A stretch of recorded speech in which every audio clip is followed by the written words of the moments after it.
अरे दोस्तों, कैसे हो आप सब। आशा करती हूँ आप सब अच्छे होंगे। आज की वीडियो में हम बात करेंगे खोटा में प्रमुख साहित्यकार में शिवनाथ परमाणिक जी के बारे में।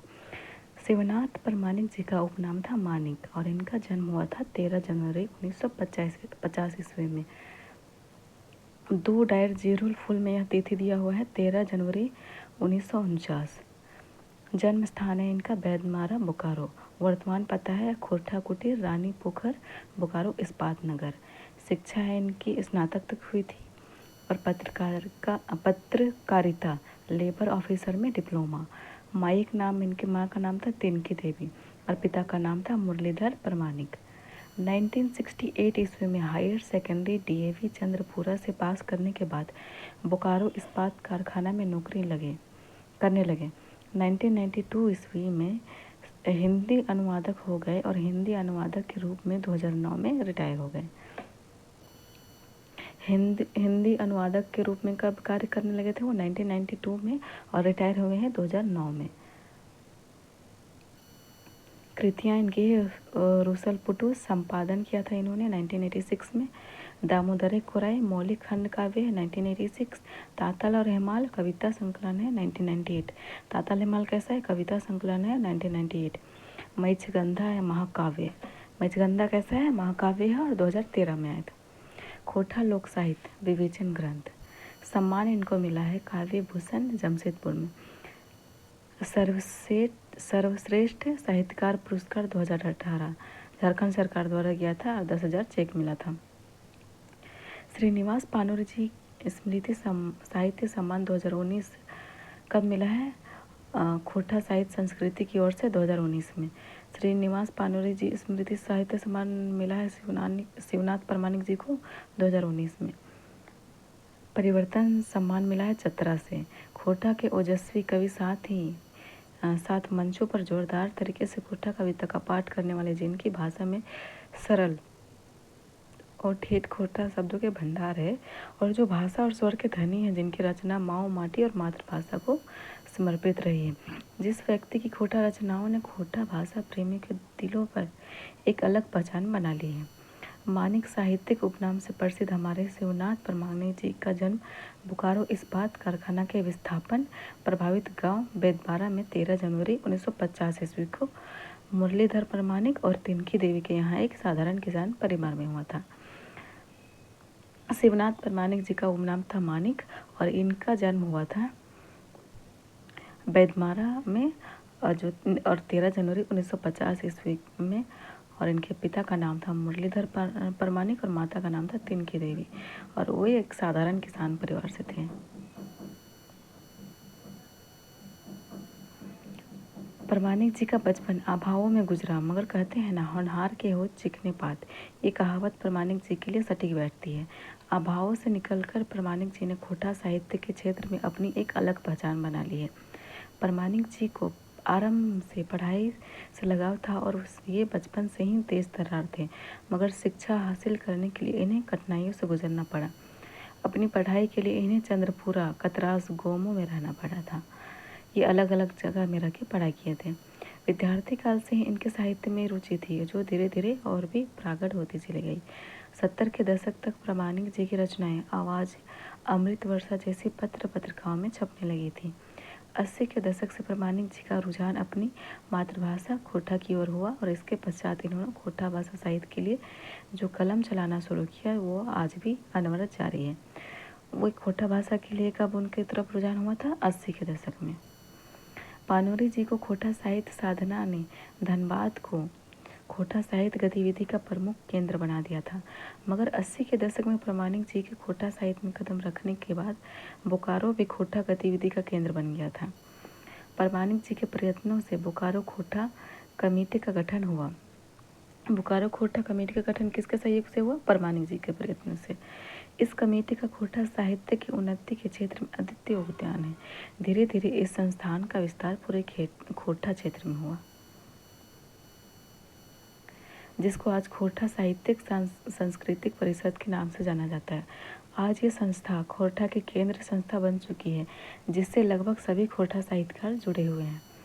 परमानिक जी के उत्साह, कर्मठता, नेतृत्व और लगन से खोटा आंदोलन को नई दिशा और गति मिली। परमानिक जी साहित्यकार होने के साथ साथ अच्छे गीतकार और गायक भी है।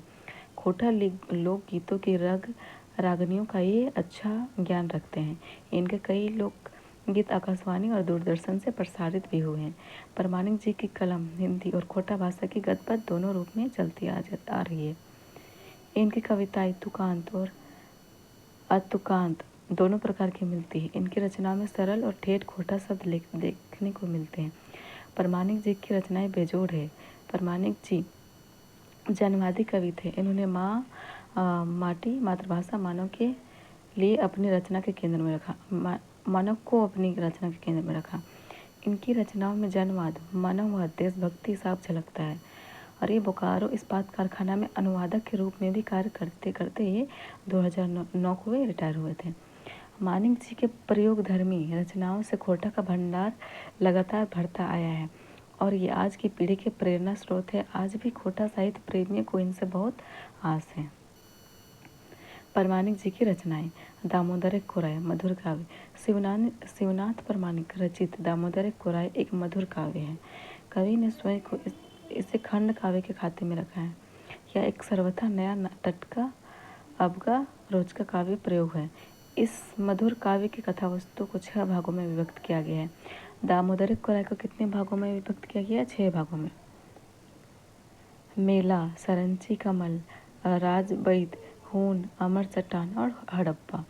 इसमें सीक्वेंस वाइज भी पूछता है कि पहला कौन सा था भाग में और दूसरा कौन सा था। पहला है मेला, सरंची कमल, राजबैद, खून, अमर चट्टान और हड़प्पा। मेला नामक प्रथम खंड में प्रकृति चित्रण, संबंधित स्थान में निवास करने वाले पशु पक्षी एवं मानव चित्रण, मगध कुल के राजा उमादित्य का सेना सहित झारखंड के वन में आना, दामोदर नदी के कछार पर बसे यहाँ के आदिवासी एवं मूलवासी सदान की सेना से मुठभेड़ और मूलवासियों का हार जाने और उमादित्य के राज करने का वर्णन है। पहले खंड में क्या है?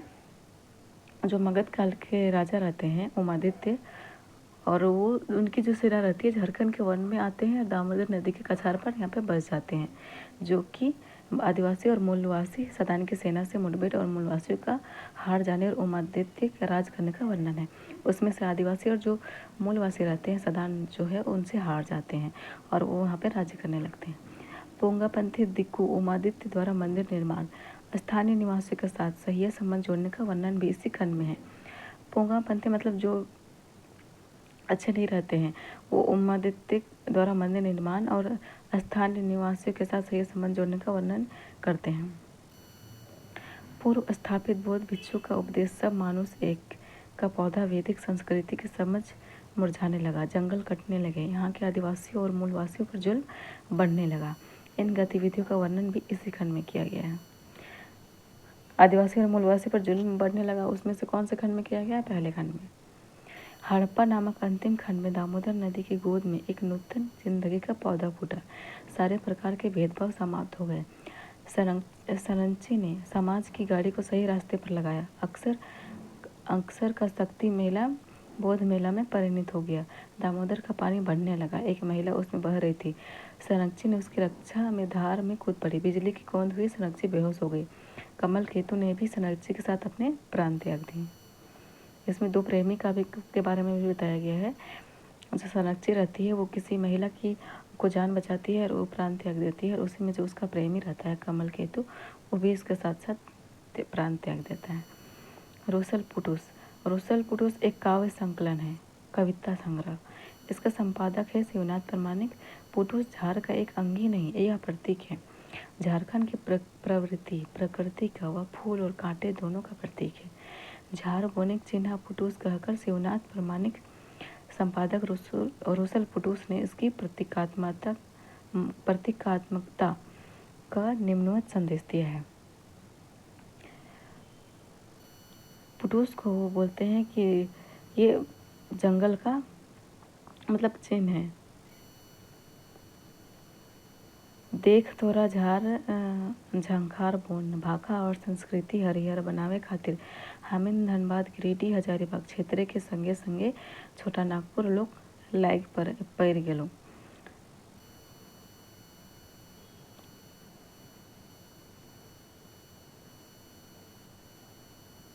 इस संकलन में संपादक कवि शिवनाथ प्रामाणिक ने अपनी 3 कविताओं जोहार, दामोदर खुराई, दहेज दंजल को संकलित किया है।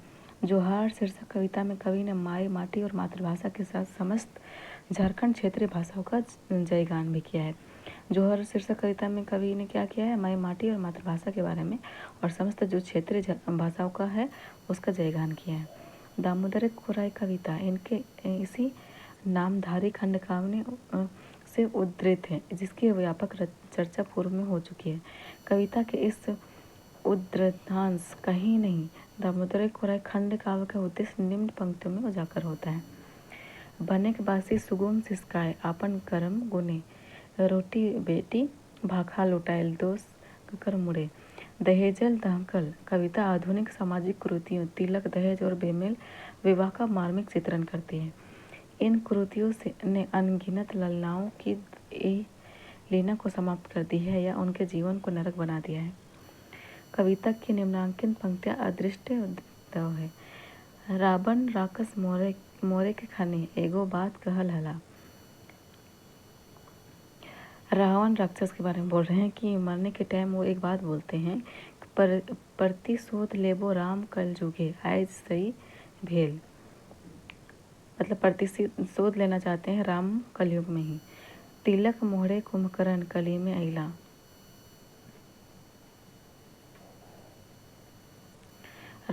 राक्षस रावण के रूप देखा दहेज जन्म लेला। दहेज को एकदम रावण के रूप में दिखाया गया है। तातल और हेमान साहित्य समाज का दर्पण भी है और दीपक भी है। खोटा साहित्य में अनेक कमलकार हुए हैं जिन्होंने अपनी रचना के माध्यम से साहित्य प्रेमियों को मार्गदर्शन प्रदान किए हैं। तातल और हेमाल इसी श्रृंखला की एक कड़ी है। यह शिवनाथ प्रामाणिक के 1980 ईस्वी से लेकर 1998 ईस्वी तक की रचित कविताओं के संकलन का रूप है। इस संग्रह में खोटा काव्य विधा में प्रथम बार ऋझा, द्विपदी, ऋझुवार, गजल सदृश और फनुगिनी दो चौपदी काव्यानुप्रयोग के रूप में प्रयोग किए गए हैं। जोहार नामक अपनी प्रथम कविता में कवि ने वीर प्रसूता व्रात्य खंड कीकट प्रदेश छोटा नागपुर की महिमा का जयगान किया है।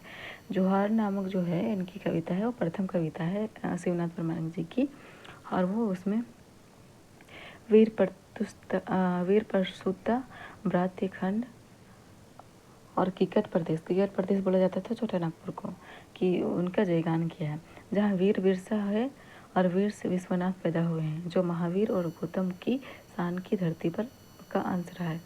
डहर बनाए चल रहे कविता में आह्वान किया है कि छोटा नागपुर वासियों को अपनी जिंदगी का डहर बनाने के लिए, रास्ते के कांटों को उखाड़ फेंकने के लिए कवि ने तितकी और लुआठे के साथ अमन के दुश्मनों को झारखंड से बाहर निकालने के लिए अभियान छोड़ने की प्रेरणा दी है। समाज को समरस बनाने हेतु ये कहते हैं कि जकर पेटे भात नाय, लुगे लेपटल गात नाय, पैबे तो हुआ ईमान ई धरती भगवान, सेवा कर मानुष माय, मानुष ले बड़ कोई ना। मतलब शिवनाथ प्रामाणिक जी इसमें कहना चाहते हैं कि मनुष्य की सेवा से बड़ा कोई भी चीज़ नहीं है। मनुष्य का ही सेवा करो और सब चीज़ उसी में है। जो भी गरीब लोग रहते हैं उसको आजकल देखा जाता है कि ढोंगी लोग बहुत हैं। मंदिर के पास ही देखते हैं कि दान रचना तो बहुत सारा करते हैं, लेकिन जो मंदिर के पास बैठा हुआ है, जिसके पास पहनने के लिए कपड़े नहीं, खाने के लिए रोटी नहीं है, उनको ना खिला के वो दिखाने के लिए बस दान देते हैं। वही कह रहे हैं कि जकर पेटे भात न है, लुगे लेपटल गात न है। मतलब जिसके पेट में खाना नहीं है और पहनने के लिए कपड़े नहीं हैं, पैबे तो हुआ ईमान, मतलब उसको अगर कुछ करोगे तो वहाँ ईमान पाओगे। ये धरती का भगवान, सेवा कर मानुष माय, मानुष ले बड़ कोई ना। मतलब मनुष्य को ही सेवा करो और मनुष्य से बड़ा कोई नहीं। हमारी मेहनत आम जन की का भोग ढोंगी बदमाश करते हैं, जिस पर व्यंग करते हुए प्रामाणिक जी कहते हैं कि हे मुड़िया गरुक पीठे पैना चले, दामड़ा बाछा सांड देखा हकैन बोले। धार्मिक विषमता पर मानुष खोजले हुए पहुँच गेलो, भीड़ देखे लागलो छाप, भिनो भिनो छाप, हिंदू के, मुस्लिम के, जात के, पाइत के, अगड़ा पिछड़ा पार्टी के, भिनो भिनो पंथ के, लेखक देह चमके के है रंग बिरंगे छाप, मुदा मानुषिक छाप ककरो गाते नखे। और फिर गाय गोरू चराने वालों को पशु के झुंड के पीछे पीछे बंसी बजाता, सिर में गमछा बांधे मुस्काता आनंदित मन वाले व्यक्ति से पूछता है कि पूछ लियो तोर नाम टेपरा जाइत नहीं जानो धर्म नहीं जानो खाली गरु टेको हियो मिल गेला महरा महरा माटी खाटी मानुस जाइत धर्म पाटी कोनो छाप नखे एगो छाप है मानुस। मतलब उसका बताता है जो गाय गरु चराते रहता है, उसको जब पूछा जाता है कि क्या नाम है, नाम बता देता है। धर्म क्या है, बोलता है नहीं जानते हैं। और जात क्या है, नहीं पता है। सिर्फ वो मनुष्य है। और कवि ने माना कि मानवता यही अवस्थित है जहाँ किसी प्रकार का भेदभाव नहीं है, यहाँ करुणा है, प्रेम है, मैत्री है और वे चेतना है। इसमें कवि मांगते हैं कि इसमें इस चीज़ में ना धर्म जात है न जाति है, सिर्फ वो मनुष्य है जिसमें कि करुणा, प्रेम और मैत्री और चेतना का भावना है। नारी पर काहे सतावे नारी के माँ ऐसन प्यारी के, मतलब बोल रहे हैं कि क्यों सताते हो नारी को जो माँ जैसी प्यारी है। पर एक माई तोर माई, मतलब दूसरे की भी माँ है, वो तुम्हारी माँ है, सब मतलब माँ ही होती है। सिर जन कारिणी हवे माई मर्द ले बोड़ जनी हवे, मतलब बता रहे हैं कि मर्द से बड़ी जनी होती है, उनका सम्मान जो है आदमी से ज़्यादा है। ये जगतक मनी हवे जनी के मान देवे जान तबे बढ़ते सामाजिक मान शान। ये बोल रहे हैं कि इस जगत में अगर तुम लोग औरत को सम्मान दोगे तभी समाज में शान भी बढ़ेगा और मान भी बढ़ेगा। ढोंगी और नेताओं पर तंज पोंगा पंथिक थोपल डिंडा खाधार मिटाए देहक सोच डहरे डिहरवैया के धांधार मिटाए देहक ऊंच नीचे काटा कुसक डहर समतावादिक सूरज उगाए अंधार मिटाए देहक। नेताओं के संबंध में कवि नग्न सत्य का बखान करता है। कुर्सी चोर नेता सब बेईमान बनवाहत तमचा बेलचा सबके दरवान बनवाहत देशे के नेता कीन बेचा करत मानुष के मुदा कलमकार मानुष के इंसान बनवाहत। जो अभी आजकल के नेता है उन लोग के बारे में बताया गया है कि कुर्सी चोर जो है चोर नेता सब बेईमान बना, तो कोई भी अच्छा खासा भी इंसान भी अगर पॉलिटिक्स में चला जाए तो बेईमानी करता ही है।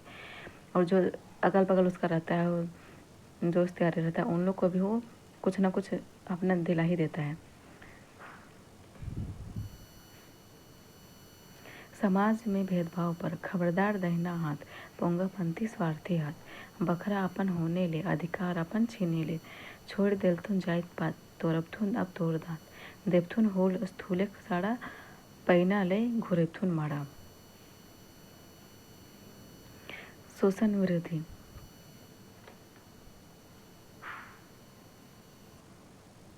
दहिना हाथ मतलब राइट हैंड के बारे में बता रहे हैं। कोई मतलब कि पोंगापति स्वार्थी जो है वो लोग राइट हैंड है, मतलब दाहिना हाथ है, उसके बारे में बता रहे हैं कि हो जब सब मिलजुल के हुलस्थुल करेंगे तो उसे कोई भी नहीं बचा सकता है। शोषण विरोधी बोर्ड भेल परे हमू पुलिस के बताए देवी रोटी माने की हवे हम हुलमाइल हुलस्थुल कर देवी, मतलब बड़े होने पे हम बता देंगे पुलिस को भी कि रोटी का मतलब क्या होता है और हुलस्थुल करके कर देवे हम उल गुलान कर देवे साखी रहिए लाल सूरज और रोटी। वस्तुनिष्ठ प्रश्न मत्स्यगंधा खोटा कैसन रचना लगे, ये महाकाव्य है। मत्स्यगंधा किनकर रचना लगे, परमानिक जी के। मत्स्यगंधा के लतारे गलत छटा एकर पहिल प्रकाशन 2012 में बछरी भेल है, हाँ सही है। एकर प्रकाशन खोटा साहित्य संस्कृति परिषद बोकारो है, सही है। ये महाकाव्य रचना लगे, सही है। इसमें 16 को खांदा है, नहीं 16 नहीं है।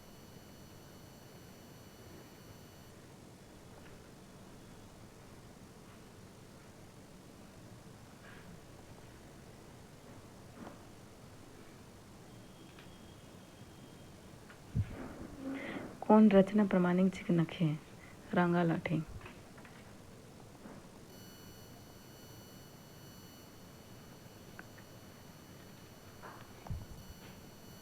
शिवनाथ प्रमाणिक जी के उपनाम छाटा मानिक।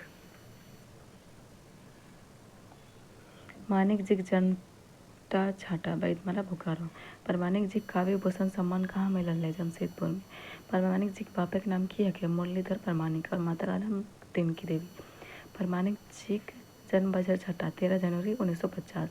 परमानिक जी के लेता गलत के छाटा और 2019 में इनकर पानोरी स्मृति सम्मान भेटाइल सही है। दामोदर कोराय इनकर खंड काव्य रचना लागे सही है। इनकर माइक नाम तिनकी देवी सही है। प्रमाणिक जी के उपनाम राज लागे नहीं, राज है उपनाम विश्वनाथ दसुंदी राज जी का। दामोदर कोराय खंड का कई गो सर्ग है, 6 सर्ग है।